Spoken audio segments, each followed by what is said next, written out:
Hoy vamos a empezar uno nuevo. Hasta que la muerte nos una más, de la doctora Sandra Ortiz Jiménez.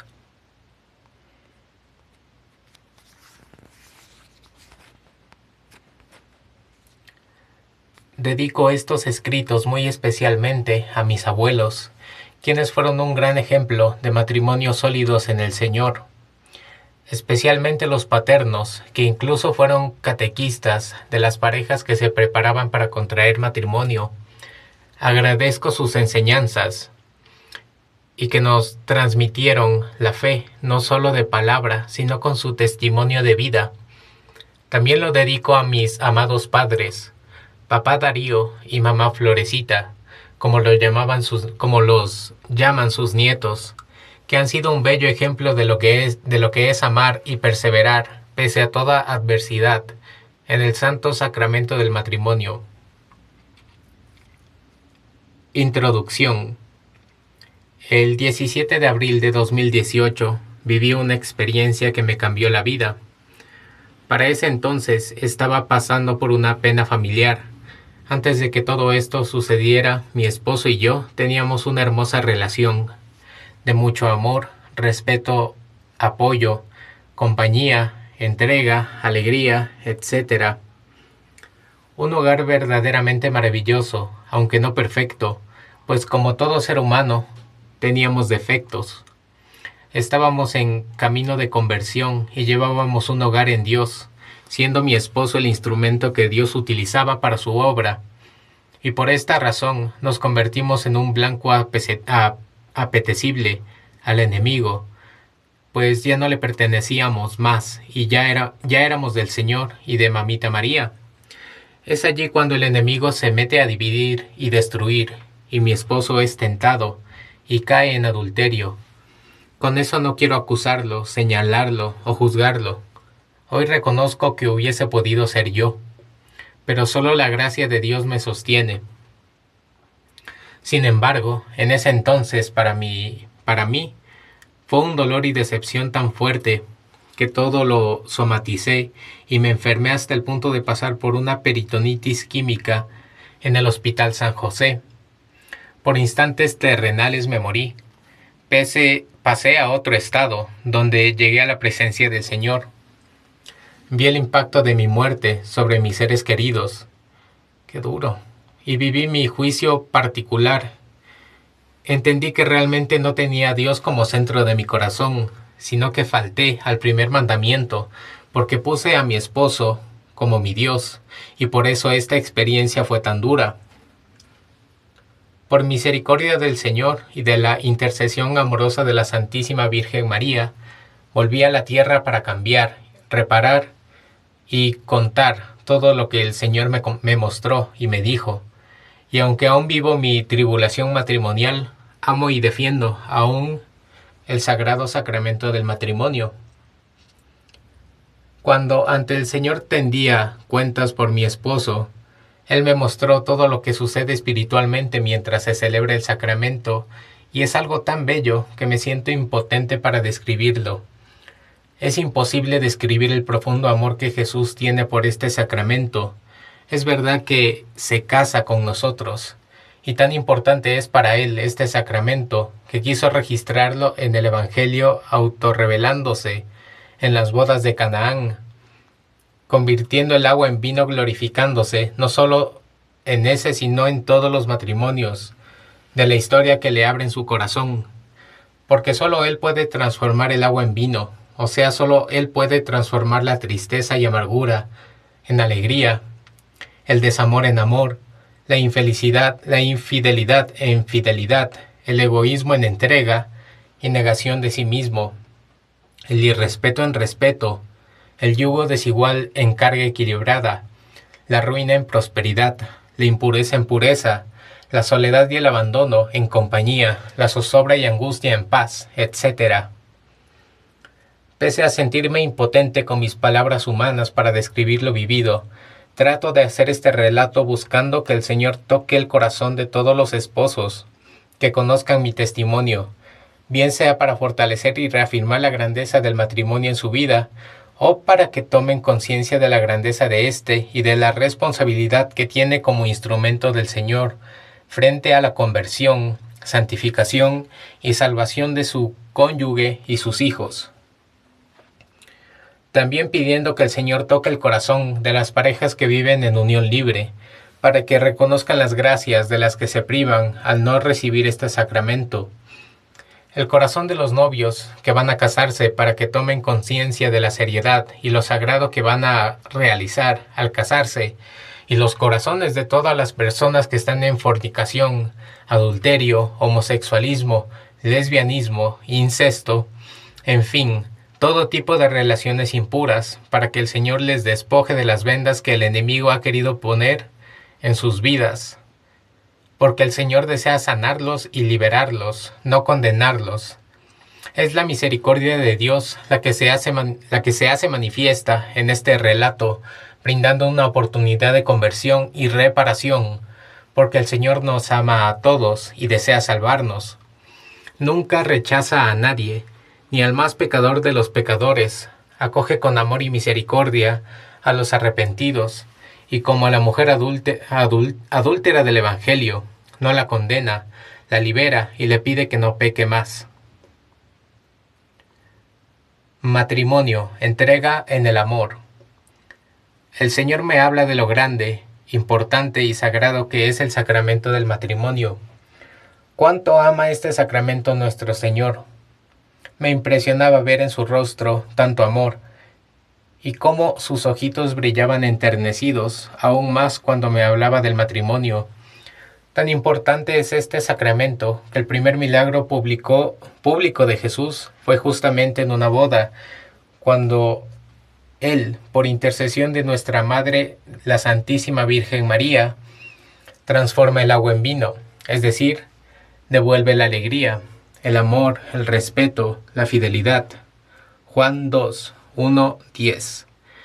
Es maravilloso comprender, a la luz del Espíritu Santo, el misterio de este milagro, y lo que significa no solo para esa boda, sino para todos los matrimonios del mundo entero.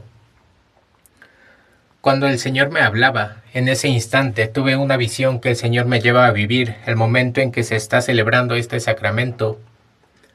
Veo con claridad todo lo que sucede realmente y que nuestros ojos humanos no nos permiten ver. El Señor me ha llevado a un templo decorado bellamente para celebrar el sacramento. Todo estaba dispuesto. Primero veo a el novio, quien se encuentra dentro del templo, esperando a la novia. Lo que podemos ver es al novio acompañado de sus padres, parientes o amigos. Pero aunque yo veía a estas personas, lo que en realidad me emocionó enormemente fue ver cómo justo al lado del novio estaba la Santísima Virgen María, acompañándolo, con una ternura indescriptible y una alegría sin par, pues ella, después de Dios, es quien más ama y defiende el matrimonio. Por otra parte, veo a la novia ya dispuesta a entrar al templo, y aunque nosotros vemos que ella ingresa al altar acompañada por su padre o un familiar, quien la entrega a quien vía apacible y alegre a su lado fue a nuestro padre adoptivo San José, quien es custodio y providente de las familias y ama y defiende los matrimonios. Entonces la novia entra al templo acompañada de San José. Al entrar empieza a sonar la marcha nupcial, pero de repente ya no escucho este ritmo, pues empiezan a sonar unas melodías, cantos, himnos de alabanza y adoración bellísimos que jamás he escuchado en esta tierra, ni el coro más bello sobre su faz podría igualarse. Es cuando me percato de que en el templo estaba lleno de santos ángeles, y eran ellos quienes entonaban tan exquisitas melodías. Cuando se encuentra la pareja de novios, se hace la entrega formal de la novia al novio, donde se intercambian el ramo, y el azar aparece en medio de ellos, nuestro Señor Jesucristo, hermosamente engalanado, como el novio perfecto que presentándose a su boda, y a la Virgen María y San José, toman a su Hijo Jesús, y lo entregan a la pareja, y él se une a ellos, los toma de sus hombros, y los tres marchan hacia el altar, ya que él también se casará con ellos. Al estar en el altar, en ese momento veía algo que me es tan difícil de explicar, pero se abría en el techo del altar, y el cielo entero descendía y se sumergía en ese lugar. ¡Y qué gran fiesta! Allí está el Padre Celestial. Aunque no podía ver su rostro, sabía que él era él con el que el Espíritu... A ver, va de nuevo. Aunque no podía ver su rostro, sabía que era él con el Espíritu Santo. Sentía su amor infinito, el sacramento y el torrente de gracias que derrama sobre éste. También están la Virgen María, San José, todos los santos, los 9 coros de ángeles y todos los bienaventurados del cielo.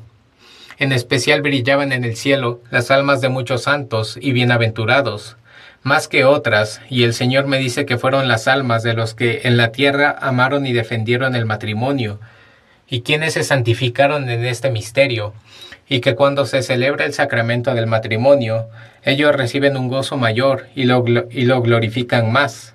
Además están dispuestos a interceder por los nuevos esposos. Aunque estas almas brillaban más que todos, lo hacían y solo se percibía la felicidad, el gozo, la alegría.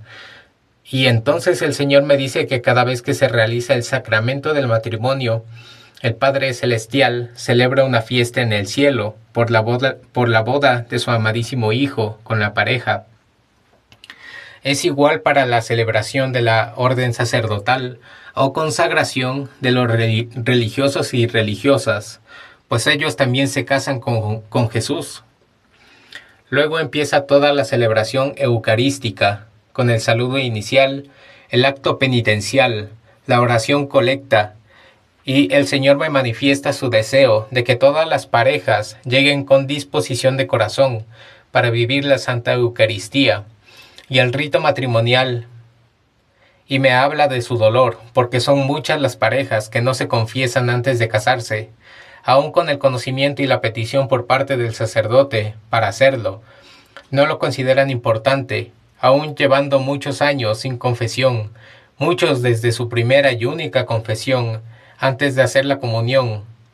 Otros no creen en el sacramento, y otras muchas parejas, aunque se confiesan, no hacen una buena confesión, porque no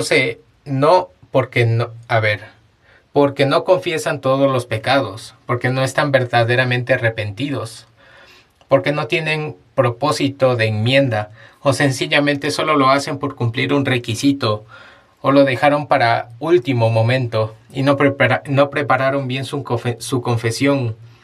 Y es entonces en estos casos que las parejas llegan a recibir el sacramento, su nuevo estado de vida matrimonial, enfermos y atados. Realmente esto pasa, y muchas personas no confiesan incluso pecados mortales que cometieron durante su noviazgo, como las relaciones prematrimoniales, la promiscuidad, la masturbación, la pornografía, todo tipo de actos impuros, de vicios, uso de métodos anticonceptivos, infidelidades y hasta abortos. Muchos no confiesan estos pecados por vergüenza, o porque todos estos pecados los ven como algo normal, porque el mundo y los medios de comunicación nos dicen que todo esto es normal, pero la realidad es que el pecado nunca será normal, pero sí se volvió común. Y aun cuando las parejas no entregan todo esto en la confesión antes del matrimonio, lo llevan consigo para sus cónyuges y sus descendientes. Y por esta razón vemos cómo el matrimonio, con el paso del tiempo, se ve afectado por todo esto, ya que antes del matrimonio se abrieron las puertas a todos estos espíritus malignos y no se expulsaron, y cerraron las puertas a estos con el sacramento de la confesión y la reparación. Por esto, después de casados, estos espíritus siguen haciendo estragos en las familias. Incluso el Señor me habla de que hay parejas a quienes el sacerdote les pregunta si se confesaron antes de recibir el matrimonio, y dicen que sí, aunque en realidad no lo hicieron. Un agravante más, pues siguen construyendo sobre mentiras, sin mencionar que dentro de la Eucaristía de su matrimonio, comulgar en ese estado, porque al no reconocer el sacramento de la confesión, por ende, no reconocer el de la comunión, y no solo comienzan su matrimonio atados a sus pecados, sino en sacrilegio, al recibir el cuerpo y la sangre de nuestro Señor Jesucristo sin discernirlo. 1 Corintios 11:29. Muchas parejas son realmente ignorantes de esta realidad, y recordemos que el Señor en su palabra nos lo dice: mi pueblo perece por falta de conocimiento, Oseas 4:6, y el Señor tiene misericordia de esas parejas cuando entran en conciencia, se arrepienten y cambian, pero también hay muchas parejas que sí tienen este conocimiento y sin embargo siguen en el error. Y allí es más duro, pues hay mayor pecado en no querer salir del pecado. Incluso ni en el momento del acto penitencial piden perdón de corazón. Después de esto viene la liturgia nupcial y la homilía del sacerdote. Y estando allí junto al Señor, al escuchar su santa palabra, mi corazón ardía y vivía cada frase, especialmente cuando se proclamaba la definición del amor en la primera carta a los Corintios capítulo 13. Podía sentir y vivir el amor de la Santísima Trinidad presente en ese momento, y el Señor me decía que Él desea a todos nosotros los seres humanos lleguemos a amarnos con esa misma plenitud, y me preguntaba a mí, como hoy te lo pregunto a ti: ¿cuánto has sufrido por amor? Yo entregué mi vida por amor. ¿Cuánta paciencia y bondad tienes con el que dices amar? Yo nunca he dejado de ser bondadoso y paciente. ¿Has sentido envidia? ¿Has actuado con el orgullo y con arrogancia? En mí no existe la envidia, vivo en obediencia y en humildad. ¿Has sido grosera, egoísta, irritable con los que dices amar? Jamás has escuchado de mí una grosería. Todo lo doy de mí, no reservo nada. Siempre he amado al pecador, no su pecado. ¿Has albergado rencor en tu corazón? Yo jamás lo he sentido. ¿Te alegras en la injusticia o en la verdad? Yo soy la verdad. ¿Cuánto has perdonado? ¿Cuánto has creído? ¿Cuánto has esperado? ¿Cuánto has soportado por amor? Yo todo lo perdono, lo creo, lo espero y lo soporto por el amor infinito a ti, mi amada, y a todos mis amados. Pues mi amor nunca pasará, y cada vez más ardía mi corazón escuchando la palabra del Señor.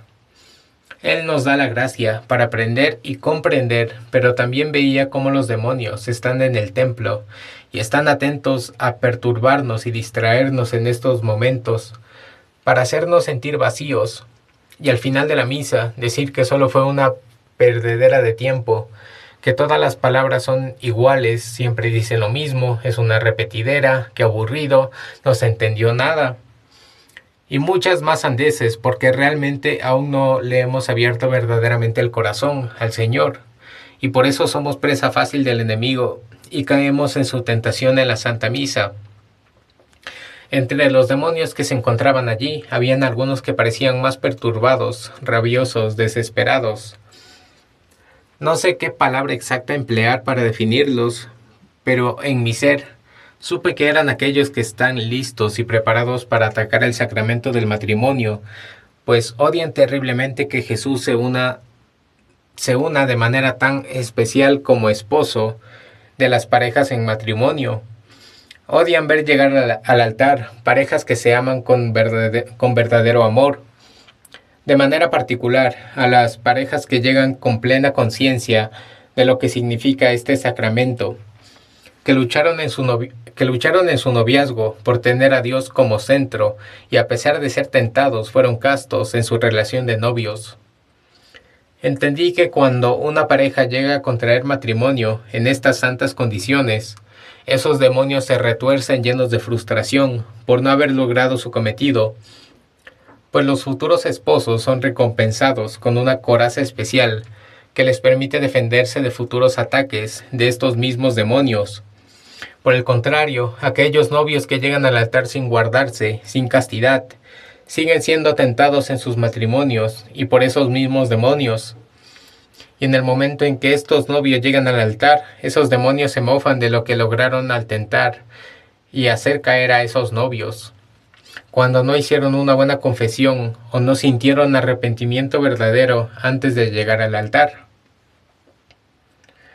Y ahora sé que lo que el Señor quiere es que vivamos su palabra cuando vamos a la Santa Misa, que en el momento de la liturgia de la palabra escuchemos no solo con los oídos del cuerpo, sino con los oídos del corazón, y su palabra se haga vida en nosotros, y nosotros tengamos vida en la palabra, porque no solo de pan vive el hombre, sino de toda la palabra que sale de la boca del Señor. Mateo 4:4. Al llegar el momento de la celebración del sacramento, donde el sacerdote realiza las preguntas a los novios, ¿han enviado con plena libertad y voluntad para contraer el sacramento del matrimonio? Al elegir el estado matrimonial, ¿están dispuestos a amar, honrar, respetarse y guardar fidelidad para toda la vida? ¿Están preparados para recibir responsable y amorosamente los hijos que Dios les mande como don de Dios y educarlos según la fe de la Iglesia? A estas preguntas los novios deben dar su consentimiento público delante de la Iglesia representada en los testigos, familiares y amigos invitados, y delante del Señor representado, en el sacerdote de la presencia viva y real que Jesús, quien se está... Va de nuevo.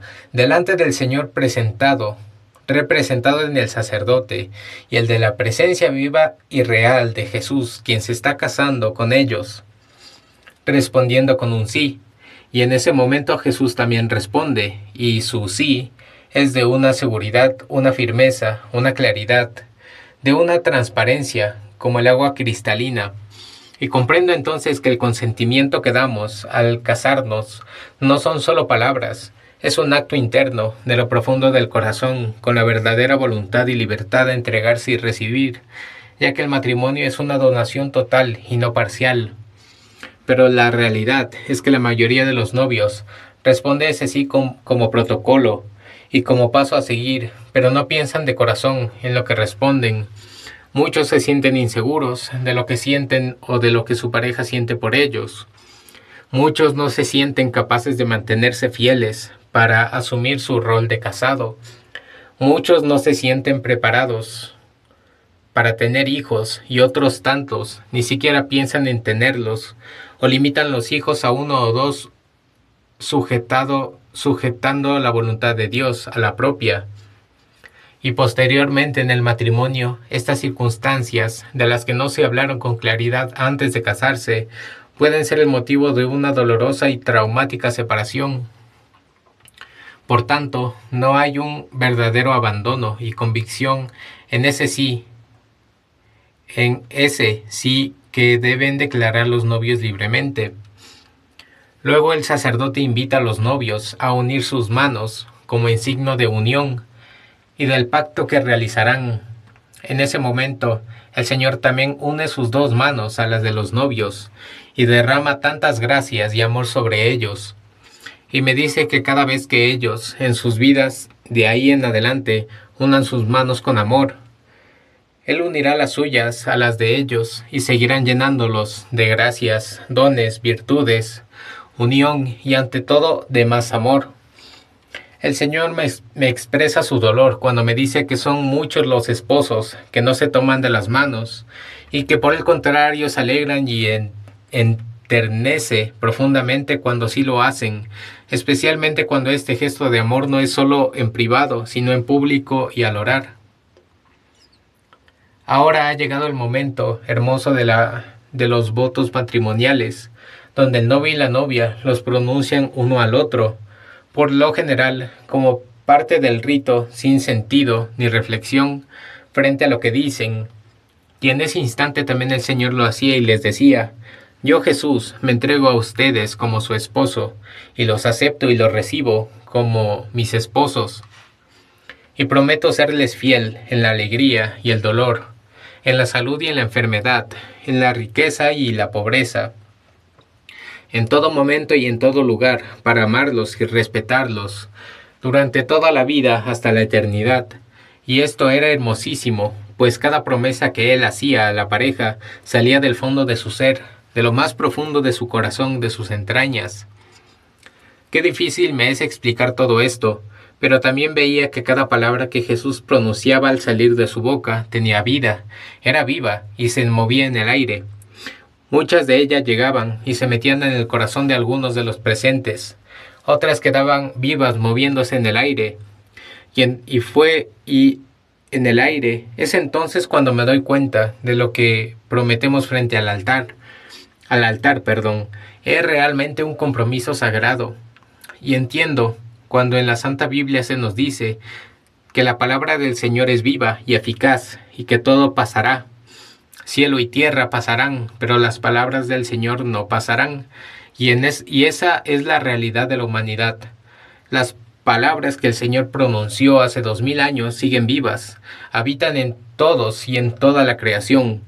Pues Jesús mismo es la palabra, pero a la vez observa con la tristeza el dolor del Señor, porque eran muchos los corazones de los presentes que no recibieron sus palabras, porque no tienen su corazón dispuesto y abierto. Marcos 4, 3 al 9. Después de los votos matrimoniales, el sacerdote sella este compromiso diciendo: lo que Dios ha unido, no lo separe el hombre. Y a la vez el Señor decía: lo que mi Padre ha unido, no lo separe el hombre. Llega el momento en que se entregan las argollas uno al otro. Cuando el sacerdote bendice las argollas, es el mismo Jesús quien las bendice. Y de su mano sale una gran luz en ese momento. En ese momento entendí como un poder especial para convertir las argollas en un gran sacramental. Y Jesús también las pone en las argollas. Cuando el novio toma la argolla, Jesús con amor toma la mano del novio y entre los dos la pone en la argolla a la novia. Y de igual manera, cuando la novia toma la argolla, él y ella la ponen en la argolla al novio, pronunciando también sus nombres y diciendo: recibe este anillo como signo de mi amor y fidelidad hacia ti, en el nombre de mi Padre, en mi nombre y en el nombre del Espíritu Santo. Al igual que antes, sus palabras salían de lo más profundo de su ser, llenas de amor y de alegría, y en ese momento aparece una argolla preciosa que nuestro Señor Jesús se pone en ese momento para compartir con sus nuevos esposos ese signo de pacto y alianza, siempre y nunca se la quita. Él lleva una argolla por cada sacramento válido. Por eso tampoco los esposos deben quitarse nunca las argollas, que son un gran sacramental, símbolo de amor, fidelidad y alianza entre ellos y Dios. Y aunque en sí misma no tienen nada de mágico, la bendición que el Señor le ha otorgado es muy especial. Y también es un instrumento que es un instrumento del Señor en la defensa del matrimonio. La argolla nunca debe dejarse olvidada, guardada, perdida, dañada, venderla, prestarla, empeñarla, usarla en ritos de brujería, nueva era, esotéricos. ¡Qué fuerte!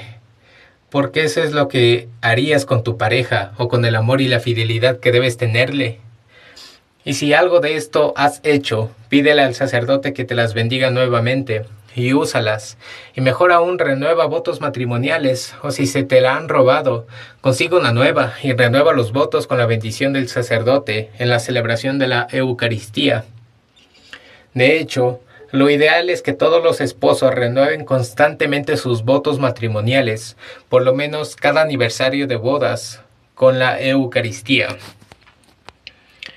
El enemigo reconoce el valor de las cosas sagradas y lo que significan para Dios y su Santa Iglesia. Por eso busca destruirlas, demeritarlas y hasta profanarlas.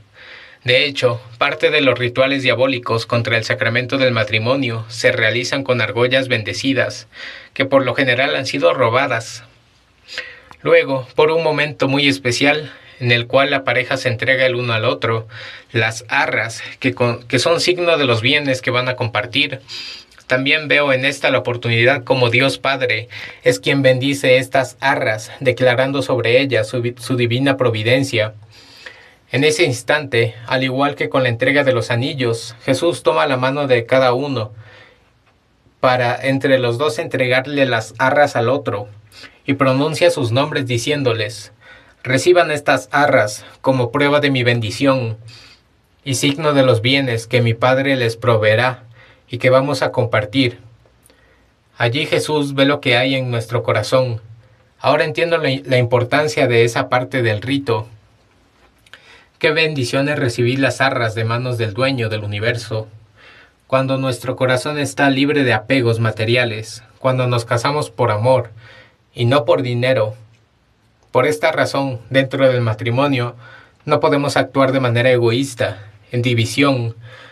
No podemos decir lo tuyo y lo mío, pues las bendiciones económicas que llegan al hogar, el Padre Celestial las concede para los dos, y que se vuelven uno solo en el Señor, y posteriormente también para los hijos.